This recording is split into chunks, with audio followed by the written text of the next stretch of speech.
Nothing could be more useless to a traveller or a risk/safety management professional than a global travel health and security risk map. Vague information about every square centimetre of an entire country, but nothing on the immediate 10 kilometres around your specific location. These maps were useless in 1990 and they haven't become any more useful or relevant in 2016. Consider this.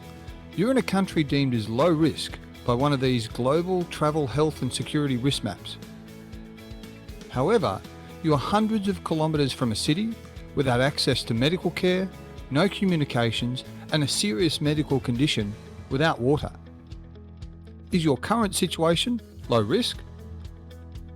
Conversely, you're in a high-risk country, as depicted on the Global Travel Health and Security Risk Map, but you are in a well-serviced hotel next door to the most advanced medical treatment facility in the country, you have no serious medical concerns, and you'll be attending a conference at the hotel over the next couple of days. Is your health really high risk at this stage? Alternatively, you're in a major capital city in a developed country deemed low risk when a violent shooting incident takes place within a few hundred metres of you. Is your personal security whilst travelling really low risk? Finally, you are travelling to a specific city within a country tagged as high risk by one of these travel security risk maps. However, your travel is well planned, you are met at the airport by professional security personnel, transported in accordance with your company's road movement security plan and accommodated within a well protected and secure site administered by your company for the duration of your visit. Is your specific journey under these specific circumstances really high risk?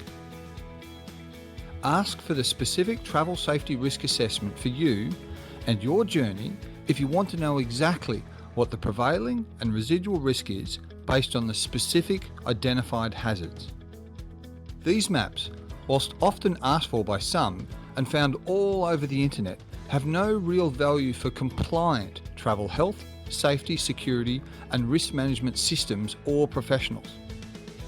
They also don't even come close to what could be considered international risk management standards, safety management compliance, or even specific diagnostic support for individuals. Leading into 2016, it's time for consumers and providers to stop with this travel safety management theatre. All show, no substance. These group and one-size-fits-all ideas have never been either helpful nor compliant. If you think they have, try this safety exercise. Make a public announcement to your company and employees that according to national data, 90% of motor vehicle accidents in the country involve males aged 18 to 23. Therefore, anyone in the company not in that demographic requires no safety management training, may drive any vehicle in any environment under any circumstances at whatever speed they feel is appropriate. Now see how long you remain in that role and with that company. These maps and claims make the same statement and are just as dangerous. Selective data, no context to the individual and non-documented risk analysis process upon which a safety decision is based.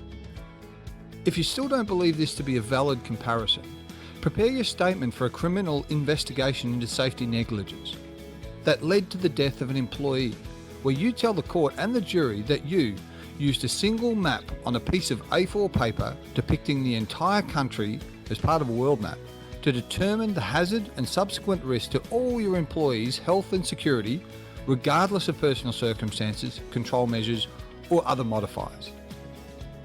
If the thought of this makes you nervous, or you don't want to put your name to the process, then you probably already understand the danger to you and your company if you use travel health and security risk maps when determining a traveller's safety.